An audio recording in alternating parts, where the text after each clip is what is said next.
రాక్షసుడైన హైడ్రా భూకంప సృష్టికర్త మా ముఖ్యమంత్రి రేవంత్ రెడ్డి గారు పరిపాలన చేత కాక ప్రతిసారి ప్రతిపక్షాల మీద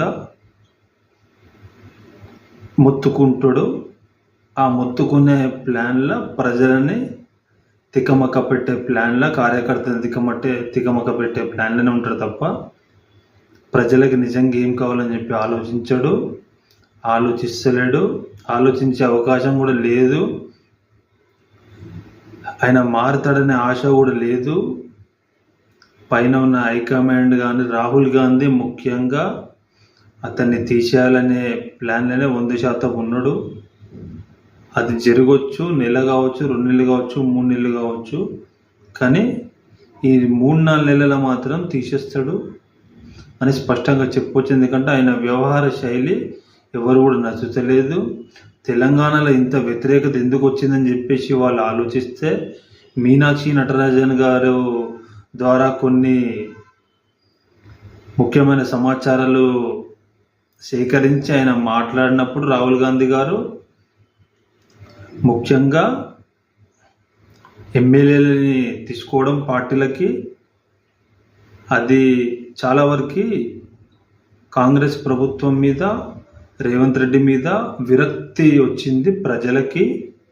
ఎందుకు వచ్చిందంటే ముఖ్యంగా ఎవరినైతే తిట్టిండో వాళ్ళనే పార్టీలకు తీసుకున్నాడు.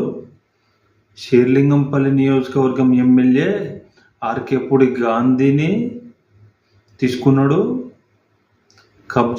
కబ్జాగాడు అని చెప్పిండు, ఆయనని తీసుకున్నాడు. అట్లా ఇంకా 9 మంది ఎమ్మెల్యేలను తీసుకున్నాడు. మొత్తం 10 మంది ఎమ్మెల్యేలని తీసుకున్నాడు. అది వ్యతిరేకత అయింది కాంగ్రెస్ ప్రభుత్వానికి తెలంగాణలో అని చెప్పి మీనాక్షి నటరాజన్ గారు చెప్పిండ్రు.